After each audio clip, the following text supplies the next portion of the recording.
it's one of the last great taboos, I think. Mental health used to be a bit of a taboo subject to talk about, but as you know, we talk about that every week on the programme now. Celebrities openly talk about their mental health issues. But it's very rare in the public eye that any man talks about being raped or sexually assaulted by another man. Now, this goes on a lot more than people think. And I did an interview with The Observer this weekend. I wasn't actually expecting it to come out in the way that it did. I thought it was an article about the subject in general. And it was looking at a TV series called I Will Destroy You, where there is apparently in the 4th episode of the series, there's this storyline. But the article turned out to be entirely about me. And you might think, well, someone with the size of ego that I've got, I'd be quite pleased about that. Well, I wasn't displeased in the sense that it has got people talking about the subject. And over the last 48 hours, I have had dozens, actually probably hundreds of emails, direct messages on Twitter from other men who went through the same experience that I went through 30 years ago. Now, I'm not going to go into detail for obvious reasons. It's 8 o'clock in the evening. Nobody wants to hear that kind of thing at 8 o'clock in the evening, or probably at any time of day. But suffice to say, I was in a situation which I got myself into. I fully admit that. And I then discovered that the guy I was with was completely blind drunk. And I decided at that point, I do not wish to proceed with this. And this is where you have an interesting reaction from people.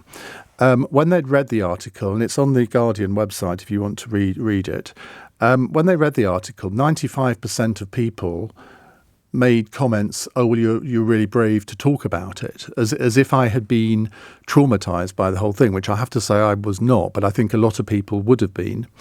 5% of people said, well, you got yourself into the position, you kind of asked for it.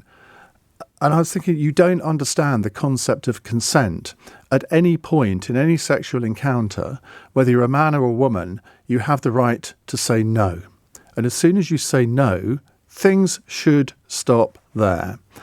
So that's where I found myself in a situation where had I not been 6'2" and 15 stone, it could have ended rather differently to how it did. I was actually locked into this room and I eventually managed to escape.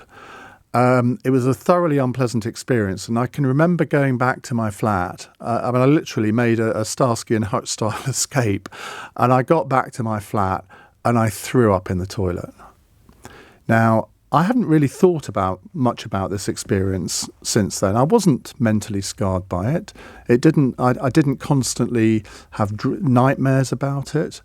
But it came back to me when 3 years ago, I was on CNN Talk with Bonnie Greer, the American writer, and she was talking about a date rape experience that she had undergone 40 years previously.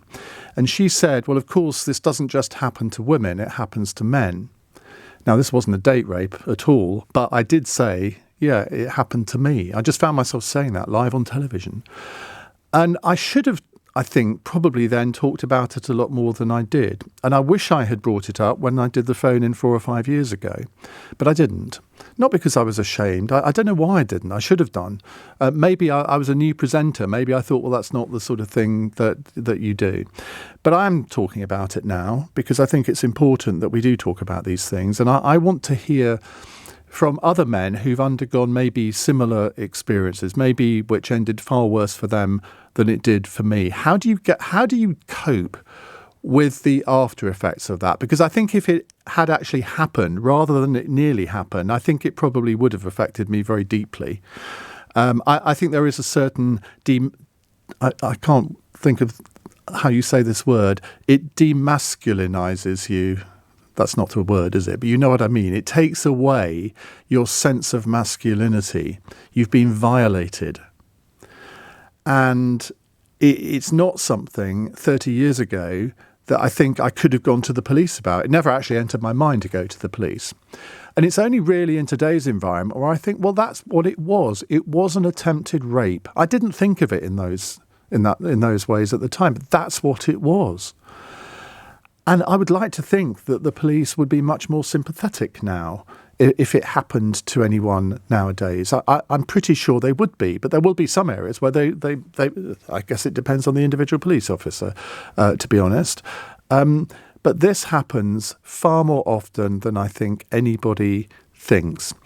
So I know this is a difficult subject to talk about. It may be for some people a difficult subject to listen to, but that does not mean that we shouldn't talk about it.